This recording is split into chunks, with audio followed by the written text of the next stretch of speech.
Hello everyone, TLSG here, back again with another Daily Marvel Snap video. So today we have a Silver Surfer, a Sarah Silver Surfer build.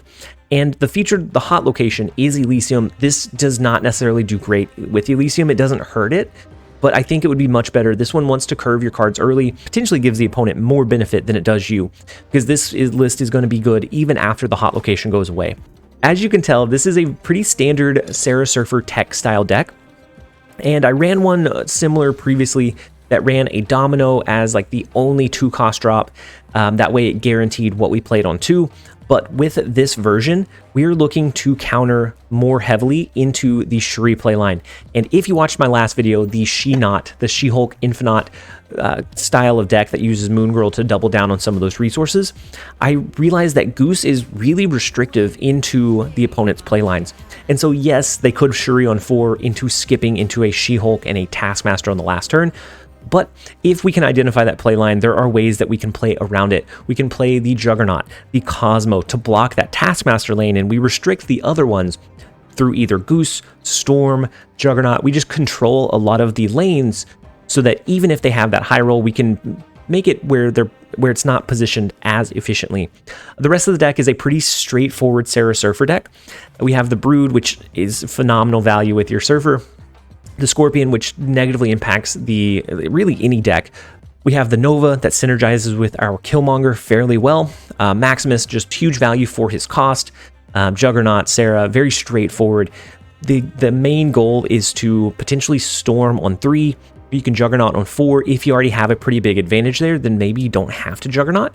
And that frees up the ability to save your Brood for one of your other lanes for kind of that last turn burst of power. Now, you could always do Storm into Brood, which is going to be 4 3 costs, which is just insane if you end up using Silver Surfer at the end of the game. Just very straightforward, very tech heavy. But because it is tech heavy, it gives you that play around potential to outplay your opponent rather than leaning all the way in on just your key pieces or just your key counters. You have a little mix of both. As Hannah Montana says, you have the best of both worlds. You can play a little bit of both. You can kind of control the game while still doing a respectable amount of power that you're putting on the board. And so with the brief deck explanation out of the way, if you want to see more of this deck or any of our other decks live, make sure to check us out on twitch.tv/TLSG-Snap. And with the explanation out of the way, we're going to go ahead and jump over into a couple of games. I hope you guys enjoy. All right, next up we have KJB. And unfortunately, Elysium is kind of like anti this deck because we want to lean in on Goose and being able to play most of our resources into the Goose lane. And this deck actively doesn't do that very, very well because it allows them to push more resources than they would naturally into that lane. And so it just becomes a little bit harder to do what we want to do. I am still going to play Goose. My hope is that, I don't know what my hope is. So they do play Zero, they play Lizard. Okay, so we have one cost card that we can target. They do have their Sunspot protected by their armor, which is where like a Polaris comes in very, very handy. Now, if they do play 2 cards in the raft, it would have been much better for us to have done Brood last turn. I wanted it as a kind of a surprise factor, but now that I think about it, that's kind of sketchy. Knowing that Elysium is allowing them to do fewer cards than they normally would, definitely a little bit on the sketchy side. Luckily, we don't get punished for it. They don't play, they skip, so they could probably play their She-Hulk this turn. And then next turn, cards are going to cost 1 more, but with Elysium, they're going to right size to about the same. We get Odin from the raft, which is going to allow us to double trigger our Silver Surfer, which is massive. So then if they do invest thinking that this is fine, even with the Silver Surfer, we can double trigger it, and that should be enough to allow us to win, I think. So the players comes down, the Titania, we do have Killmonger in our hand, so they're going to lose 5, 6, 7, 8 power in mid, and then they're going to be left with just 10, and we can easily overpower the 10 that would come down. So how do we want to play from this point? I think it's a little, wow. I was thinking we would snap, but they end up doing the snapping. We're going to go ahead and snap back. We have some really good resources to be able to swing the Elysium lane, maybe. Now, our Maximus isn't great, our Killmonger, but 2, 4, 6. They don't have many resources in their hand, so I do want to play Maximus this turn, but I'm also a little bit hesitant because we're going to give them resources as well. They only have 2 cards left in their hand. So I'm curious what they're like leaning in on. We are going to play Maximus. I think it's probably the better play line. So they have the big red skull in the right lane. They probably have what, Taskmaster that would come down as well. And so let's see if there's a good way to overcome it. So the storm doesn't. Wow. Actually, thinking about it, Dream Dimension was in effect. So Maximus would have been 1. We could have just held it. We didn't need to rush it onto the board. Oof. That's unfortunate. So let's do this. Let's do the Killmonger. We're going to do the Silver Surfer, the Odin. If they have a Cosmo that directly hurts us a lot, we're going to lose. I think we're going to lose. We're going to give them the fist bump. We've played KJB like 4 times today, and they are running a Shuri deck, but it doesn't look like they went with that line this turn. We are going to see what we can make happen. I think the Silver Surfer into Odin is a surprise play, but knowing that their deck has a Cosmo built into it, KJB said, I'm losing. The Captain Marvel comes down. We do have the Storm. They don't have a Cosmo play. So even with the extra cards we pushed into their hand, somehow we were able to make it happen. We do swing the middle location in our favor after everything goes off, and then that's not even the worst of it. They don't know about the Silver Surfer into the double trigger of another Silver Surfer. So mid is huge, left is huge, right is almost actually. Even if Captain Marvel flew out of that lane, because we had the 2 1-cost cards in the right lane, it would have been fine.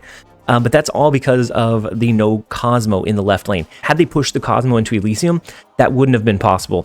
And so it looks like a blowout, but one simple tech card could have been the difference between being a blowout and not being able to win that one at all. We are going to take the 8 cubes. Let's go ahead and jump over into the next one. All right, next up we have Danisario. The first location is Gamma Lab. So if they play very many 1-costs there, we can destroy it with Killmonger. We get some decent value there. Oof. Elysium comes down. I mean, this list does fine with the Elysium, but I don't like to showcase a deck around the hot location because I want it to have that longevity of being able to be good even outside of after that location goes away. And I think this one does really well outside of it, but it's hard to get a gauge. So they do skip, and it allows us to get initiative. We either use Killmonger here, or we just storm it. We storm the left lane. If they push like their demon, maybe they cap it out because they're going to play it really greedy. All of a sudden, we have all of the power in that lane. Let's go ahead and snap into it. They're taking long enough. We're going to snap. All right, so they do play 1 card in the left lane. I'm wondering if it's their demon. No, it's a Black Widow. Okay, interesting. They have 1 turn to play here. They have a total net power of 0. So not terrible for us. We could do we do our Sarah? Yeah, we have the Silver Surfer to push it up even further. So I think we just kind of disrespect them with the Sarah a little bit. Oh, we already snapped. I was going to snap into it, but I think they probably play Demon. That's probably going to be their biggest power output. And it still doesn't compete with the Sarah play. No, the Spider-Woman. Spider-Woman is big. That temporarily makes it look like they have the lead. But we do have the +4 from our Silver Surfer that's going to be able to be dropped here. Now, if we ended up doing Killmonger, that's going to give them a net gain of +1, and so that brings them to 9. And so we're still fine, even with the Killmonger drop. I think we would be fine. We don't need to play this turn. We don't have initiative, so if they are going to do a Goblin, they're going to do a Goblin regardless. Now they could have a Doc Ock. I didn't mean I wanted to see the Doc Ock. Oh no. What does that block? Our Killmonger and our Silver Surfer. The 2 on reveals that we needed, it blocked. Danisario, we will catch you around next time. Elysium definitely gave you the advantage there. The hot locations can be a drag sometimes whenever you're not playing into them. Let's go ahead and jump over into the next one. All right, next up we have Power Cosmic. The first location is Elysium. And so it's going to reduce the cost of all of our cards. I think just to prove a point, we're going to storm that lane. I don't like having the cost reduction. I don't think it's great for the deck. We're going to storm it. We're going to get rid of it. Next turn we can do our Brood over there. Depending on what we think they're going to play. They do drop a Patriot on 2. We're going to do Juggernaut. They do have an Ultron somewhere in their hand. Yep. So the Patriot Mystique, I'm sure they have something big, an Ultron, probably, that will be able to play into the left lane. And so what we're going to do is try to drop our Cosmo on top of it. So that means that we need to fight for priority in these last couple of turns. We already have the flooded lane, so we just need to grab Icebox now. We won't be able to use our Sarah because the Icebox did end up hitting it. But what we're looking to do is to block the last turn go wide cards. So the cards like Ultron, the cards like Doctor Doom, those are going to be the most common ways for them to push power into the flooded lane. Ooh. Cosmo comes down, which is interesting. I don't see Cosmo much in Patriot decks, but in this one we do. So if we did this, I thought about doing Maximus and Cosmo this turn, or Scorpion and Cosmo this turn, but then the 6 power Misty Knight is just here. If we use Killmonger, that's going to take that one away. So I think we could swing this location for this turn and then drop our Cosmo on the last turn. Plus, by not having it out on the board, we might entice them to stay one additional turn longer than they would have otherwise. And so the Killmonger is going to come down. They do play Iron Man, so it's going to be 6 power here. We have the lead in 2 out of the 3. We're tied in the last.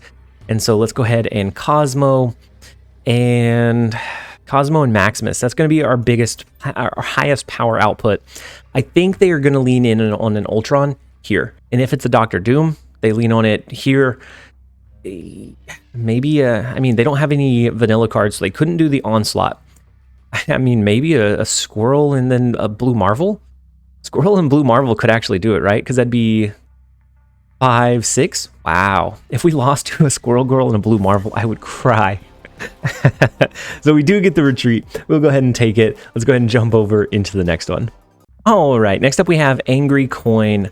The first location is Necrotia. We're okay with that one.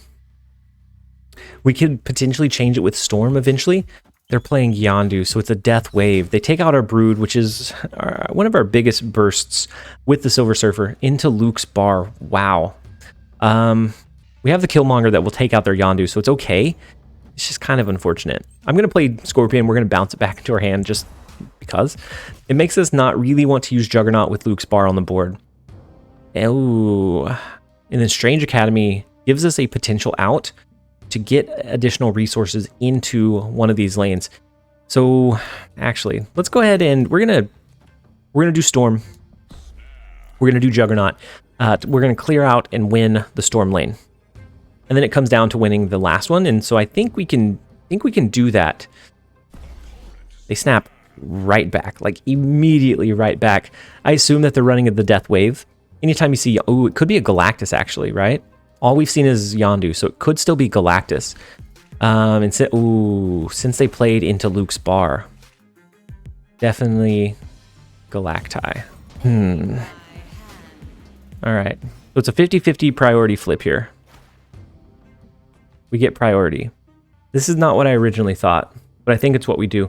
If it goes over into the right, we're fine. If they're going Galactus, we would tie there. And then if they're playing something else, if it goes into Luke's bar, we're fine as well. And so it is going to change this far right lane. Oh wait, the Scorpion value, we win. At that point, we win the 4Q. Oh no, Galactus has been absolutely devastated. There's nothing that anybody can do unless they have an M'Baku would win it for them. But that's I've never seen in Galactus. So we will take the 4 cubes against the good old Galactus. Feels good to reclaim a couple of those cubes. It feels good. We'll go ahead and take it. Let's jump over into the next one. All right, next up we have Bane, and we actually just lost against Bane to a 50-50 Juggernaut flip, hoping that it would go into one lane, but it went into the other instead. So we know that Bane is running a Shuri deck. They didn't play Shuri specifically, but they played everything else that supports a Shuri. The armor, the Cosmo, all of those just atrocious cards. So we're going to go with the Goose first, and then let's go ahead and do Mr. Fantastic. Actually, let's do Goose first. We're going to do, I thought about Mr. Fantastic to gain a priority, but if we do Goose in the right lane and they have Shuri, and we can turn first, we have Cosmo to block their Shuri from coming down. So that's what we're going to angle for instead, is trying to hope that they don't have a big play here, so they don't have their lizard. They don't have their big cards to gain them the priority. But they do. They have the 0, the Titania, so that's going to allow them to play relatively easily. We do have Killmonger somewhere hidden in our deck. So if we can draw that, we can swing this back a little bit more in our favor. But if we don't, it does become difficult. I think we're just going to let them play their Shuri into Kunlun. That's going to be the most common play. Had we had priority, we could have blocked it. Would have been huge for tempo. But since we can't, we're going to just err on the side of caution. We're going to play our Mr. Fantastic. We're still hoping for our Killmonger. Killmonger is going to be really, really impactful, really big. Now, they do skip. So they're going to go for a She-Hulk and a Taskmaster, right? We also get Killmonger. So the She-Hulk would go, if I was them, the She-Hulk would go in Xandar. We have initiative now. We're going to play Juggernaut into this lane, hoping that it pushes over here. We can then do Cosmo. Actually, do we need to? I don't know that we need to do the Juggernaut. I don't know that we need to take that risk. We can do the Cosmo in the left lane. Taskmaster is no longer going to be able to function. Wherever they play their She-Hulk is fine because we have the Killmonger to swing this lane back in our favor. So I think all we have to do is, like, we don't have to, I don't think we have to overthink this one. Let's do the Brood in the right, the Killmonger in the middle, Cosmo in the left lane. I think She-Hulk, Taskmaster. That is my read on where they're going to play and what they're going to play. And so we should be able to swing mid from the 0 and the Titania, the right lane. They will win pretty heavily from the 18 power She-Hulk. This could be an Arrow as well, but I think it's the She-Hulk over here. The She-Hulk, the Taskmaster won't be able to copy. And so the downside of the Shuri being so strong and so linear is that if you build your deck to be able to have those counter cards in place, depending on how you play, the Goose can be really restrictive, the Cosmo, which is one of the reasons I like the Goose in this list and just Silver Surfer in general, because it naturally wants to run those good cards. And so we will absolutely take the 4 cubes. And to preface that, they did beat us the game just before this one with a 50-50 Juggernaut flip. So it could still go either way, but it is nice to be able to kind of hold our own whenever we're facing up against them. We are going to go ahead and end the video here. I hope that you guys enjoyed it. If you did, make sure to give it a like and a comment down below. And as always, this has been TLSG. Later.